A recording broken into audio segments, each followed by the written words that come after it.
Welcome back mga paps. Ang ating video ngayon ay tungkol sa pag-connect ng amplifier at speaker.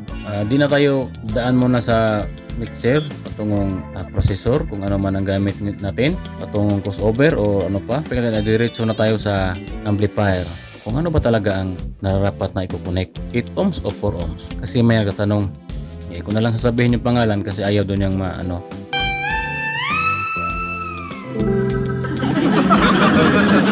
tinanong niya na subscribers din natin siya at sabi niya, ano pa talaga ang dapat? Okay lang ba kung 4 ohms?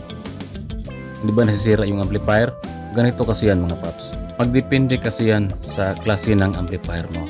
May amplifier na pwede sa 4 ohms o pababa, 2 ohms at bridge mode. May amplifier din niya gusto rin ng ibig sabihin hindi kaya yung 2 ohms pababa kasi mainit na siya. Tulad ng mga integrated amplifier, Sakura, example natin, Sakura AB502. Yan, pag nilagyan mo ng 8 ohms, kahit itodo mo yung volume, okay lang. Mainit man siya pero di masyado. Malamlam mo, ano bang tawag doon? Pag nilagyan mo siya ng 4 ohms or ibig ko sabihin yung 4 ohms, dalawang speaker yan sa isang channel lang. Kasi ang amplifier ay dalawang channel. Binubuo yan ng dalawang channel.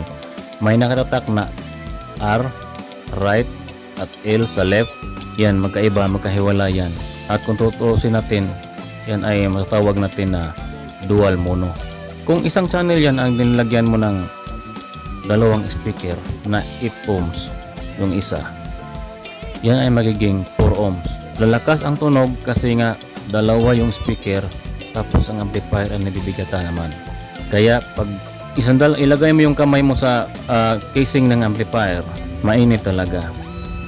Ibig ko sabihin mainit kasi pag pinalakasan mo ng tugtog. Pero pag normal naman, okay lang naman siya. Kasi natural lang naman ang umiinit yung amplifier kasi gumagana yan. At dahilin yan sa bias niya. At balik tayo sa load. Ang amplifier naman na ibig kong sabihin na kaya niya yung 4 ohms pababa kahit pang malakasan ay yung mga power amplifier tulad niyan. Kaya niya yung bridge mode. Ang bridge mode mga paps, equivalent yan sa 2 ohms load. Yan yung niya, competition. Ibig sabihin yan 2 ohms sa dalawang amplifier at channel. Mabigat na yan. Kaya mainit na. Kaya pag nag-bridge mode ka, tapos pag nag-bridge mode ka mga paps, tapos dalawang speaker ang ginamit mo na 8 ohms, yan ay 2 ohms.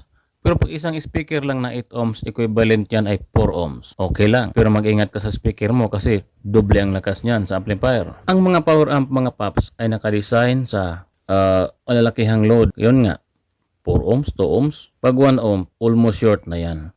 Para mo nang sisirain yung amplifier mo niyan. Ibig sabihin, overload. Sobrang dami ng speaker. Tapos isang amplifier lang, bawal na yan. Kasi sira ang aabotin mo niyan. Pag connect natin ng amplifier mga paps sa speaker natin, halimbawa, power amp tayo pag i-connect natin sa dalawang speaker sa tigi-isang channel, yan ay 4 ohms. Kayang-kaya yan sa power amplifier. Kahit continuous ang tunog, tapos halimbawa may event, malalakas na yung mga tugtugan. Halimbawa may disco, ganyan. Yan ay pwedeng-pwede. Pag sumubra ka na, pag lagay mo ng speaker, halimbawa nilagyan mo ng 3 speaker per channel. 6 na lahat.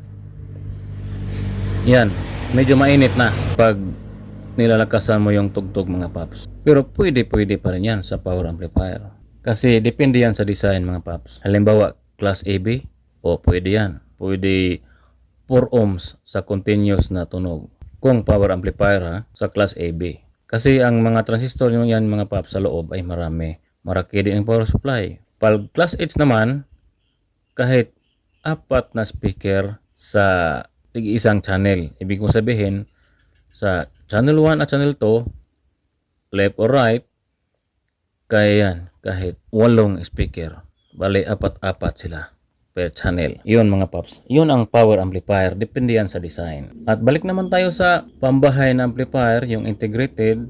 Ang maximum na ilalagay mo mga paps ay 4 lang na speaker. 2 sa left, dalawa sa right. Pero depende yan sa speaker kung yan ba ay 8 ohms. Paano mo malalaman kung 8 ohms ba yan? Tingnan mo ang label sa likod ng magnet. Pag wala, kasi may mga speaker na walang label, depende yan sa kung saan mo nabili. Testeran mo mga paps gamit ang times 1 ohms. Basta, tester mga paps. Pag ano siya, 7 ohms, mayroon kasing ganyan, 7 ohms. Sabi mo, malakas yung speaker ko kasi kahit 8 ohms, malakas. 7 ohms pala. Example lang yan Kaya yan 7 ohms. Kasi pag nilagayan mo ng wire yan, may mga losses yan. Depende kung, lalo na kung mahaba. Tapos maliit yung wire mo. At yan mga paps, ang topic na yan ay sasabihin ko na lang sa susunod kasi iba na yan. Hindi na yan sa clown ng video natin ngayon. At yun na nga mga paps. Thank you. Please subscribe.